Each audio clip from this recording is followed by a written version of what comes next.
사도행전 27장 1절부터 11절의 본문으로 누구를 선장으로 삼을 것인가 라는 제목으로 하나님 말씀 증가하겠습니다.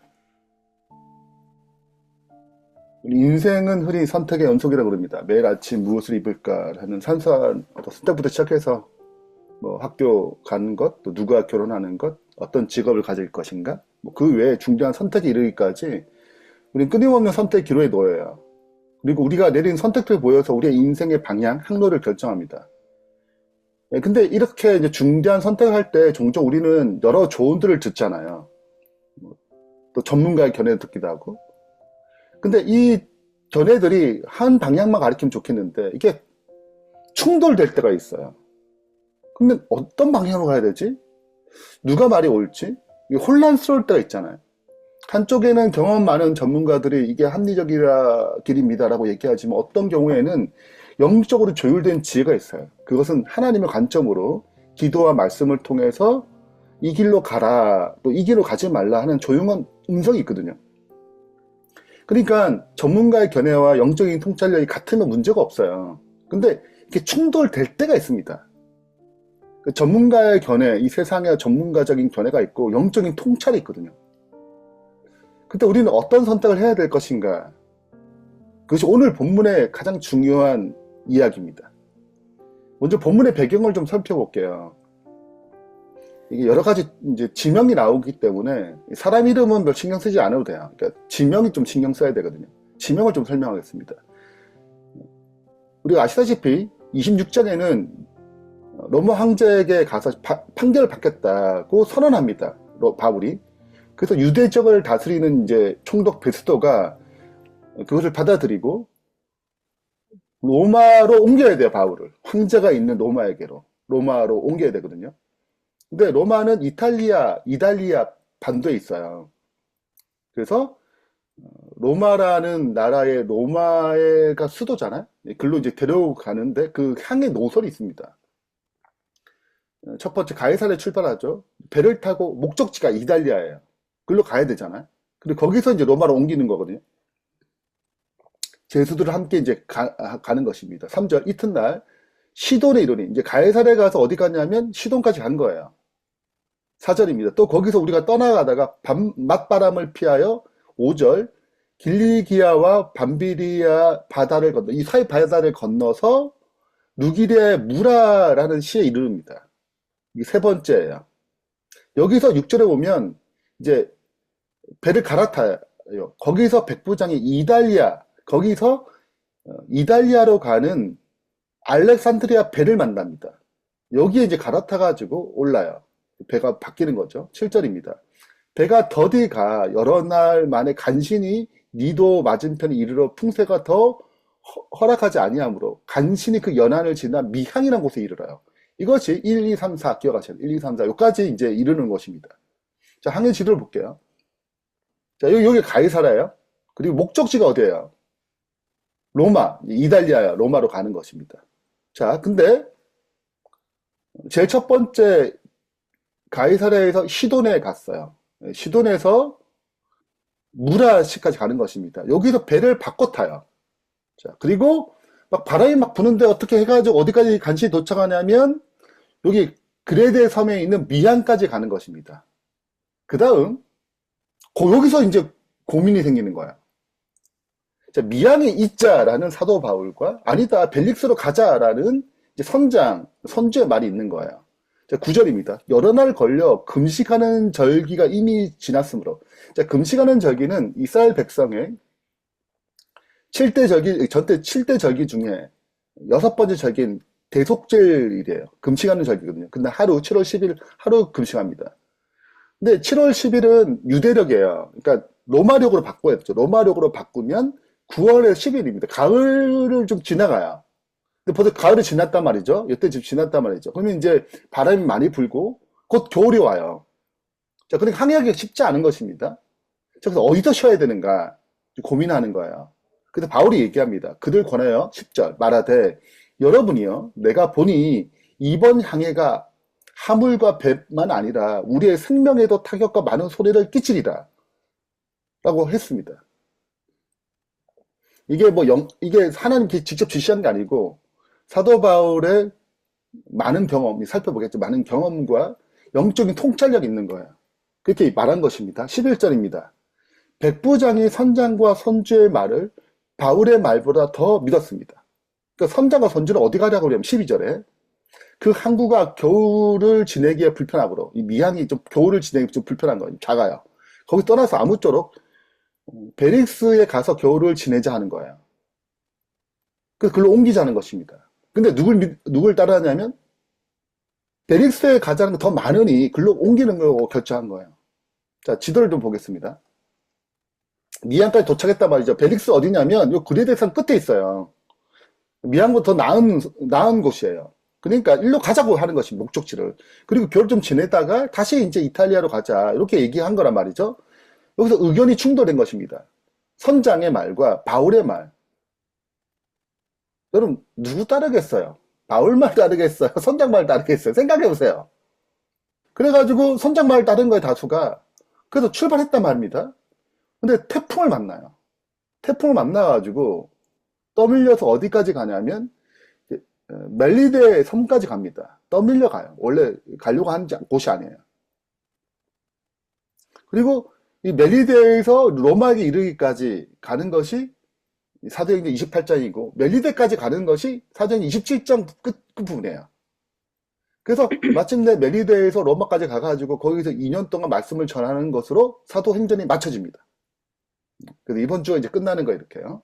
자, 오늘은 선택의 기로에 있을 때 우리 어떻게 해야 되는가? 이것이 오늘 말씀의 핵심입니다.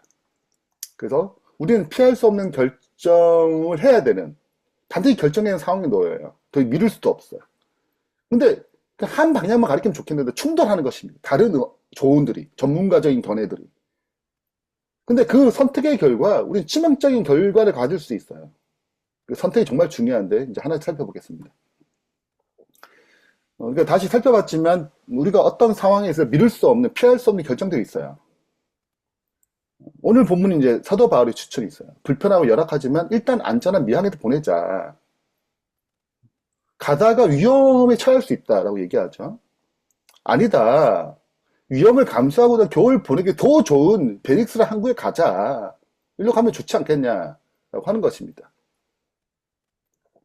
근데 우리도 비슷해요. 우리 인생에도 이런 순간이 오는 거예요. 미항이냐 벨릭스냐 어떻게 하면 좋으냐. 미항은 현재 상황이 좀 불편해요. 만족스럽지 못합니다. 그런데 일단 안전해요. 벨릭스는 더 나은 삶, 더 나은 이게 더 나은 직장, 더 나은 혜택, 더 풍요로운 생활을 할 수 있어요. 도전을 요구해요. 둘 중 하나만 선택해야 돼. 우리는 누구의 조언에 귀를 기울일 것인가라는 시험대에 오릅니다. 이걸 오해하시면 안 돼요. 아, 그래서 만족스럽지 않지만 안전한 상태를 선택했거든. 이게 맞다는 뜻이 아니에요. 예. 어떤 조언을 들을 것인가 중요해요. 어떤 조언. 자, 두 개의 조언이 충돌해요. 하나는 세상의 전문가죠. 선장과 선주입니다. 항해 기술, 바람의 방향, 항구 지형, 이미 기술적 데이터를 갖고 있어요. 경험도 있고. 합리적이 객관적이에요. 갈 수 있을 것 같아. 응? 많이 복잡 봤잖아요. 같은 섬에 많이 멀지 않으니까 가도 되지 않겠냐라고 얘기하는 것입니다. 합리적이고 객관적이에요. 그 많은 사람 선택했단 말이에요. 그 미항에 좀 힘들게 있는 것보다 조금 도전적이지만 거기 가는 게 더 낫겠다라고 생각한 거예요. 근데 바울은 영적인 전문가입니다. 그는 이미 3번 파선을 경험했어요. 일주일에 깊은 바다에도 지냈습니다. 많은 경험을 했어요. 전도를 다니면서. 그러니까 알아요, 이게 어떻게 가는지. 그는 배를 항해하는 기술을 갖고 있지 않지만 그는 여기에 대해서 많은 경험적인 풍부한 지식을 가졌습니다. 그리고 단순한 과거의 데이터를 축적하는 것을 넘어서 하나님의 섭리와 목적을 알아요. 그 영적으로 조율된 지혜라고 해요, 이것은. 그리고 하나님이 분명히 말씀하셨어요. 로마에 증언하는데, 그리고 이 경험을 해보니까, 야, 이것은 같지 않겠다. 이런 어떤 영적인 통찰력이 있거든요. 그래서 얘기하는 것입니다. 가면 위험하다.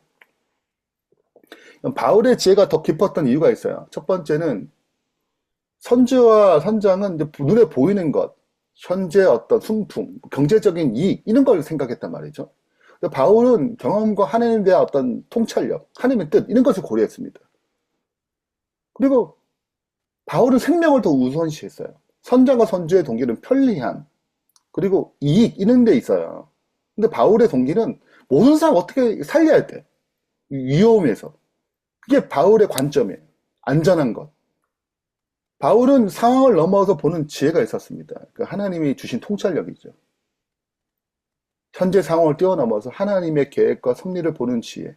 당장의 편함보다 궁극적인 안전을 추구했어요.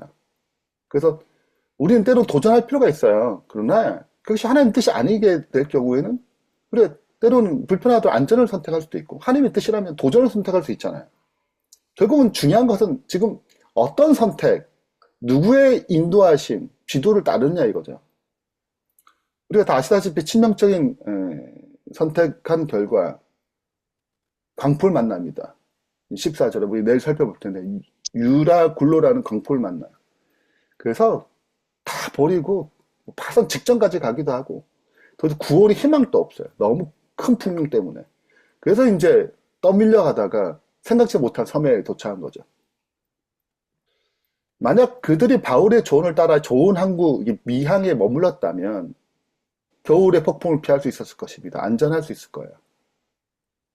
그러나 그들은 선주와 선장의 말을 선택해서 정말 큰 위기에 빠지는 화물을 다 버려야 할 수밖에 없는 파국에 맞이하게 되죠. 결국은 우리는 인생 살아갈 때 어쩔 수 없어요.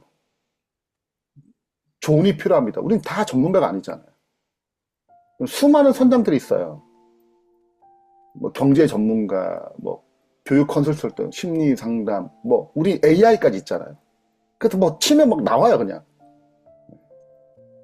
데이터를 기반에 하고 매우 합리적이에요. 여러분 이 말을 뭐 무시해야 돼? 아니야. 우린 정말 잘 들어야 돼요. 전문가의 지식을 가져야 됩니다. 필요해요. 왜 안 필요해요? 여기 일반적인 지혜가 흐릅니다. 근데 충돌이 생길 때가 있단 말이죠. 하나님의 인도하심과 충돌이 생겨요. 성경의 가르침과 기도 중에 하나님의 깨달음과 성경의 조용한 음성과 신실한 영적인 멘토의 어떤 조언들이 있어요. 영적 통찰력이 있단 말이죠. 조율된 통찰력. 이것이 충돌될 때가 있어요. 충돌될 때. 근데 우리는 종종 충돌될 때 하나님 인도하심보다 세상의 전문가를 따를 때가 더 많단 말이에요. 근데 오늘 말씀은 우리에게 말해주는 것입니다. 영적으로 조율된 지혜에 순종해야 된다는 거예요. 우리는 재정 문제, 자녀 문제, 여러 가지 뭐 사업을 이끌어가는 사업의 문제, 뭐 이런저런 어떤 문제들 맞닿아 있습니다. 그럴 때 또 조언들이 필요하죠. 나는 과연 어떠한 논리에 따를 것인가? 세상 논리를 뛰어넘어서 모든 것의 주인 되신 하나님 말씀과 그 말씀으로 오는 영적인 통찰력에 더 신뢰할 것인가? 범사의 그를 인정하면 그분이 친히 모아주신대, 그 길을 지도하신대. 그래서 우리가 하나님의 인도하심을 들을 수 있는 그런 하나님의 음성을 들을 수 있는 분별력과 그 듣는 훈련이 필요해요. 그래서 우리의 삶 가운데 하나님의 인도하심을 순종함으로 말미암아 하나님께 우리의 삶을 가장 안전하게 인도하는 그 항로를 선택하는 주의 백성 되길 바라면서 말씀 마치겠습니다.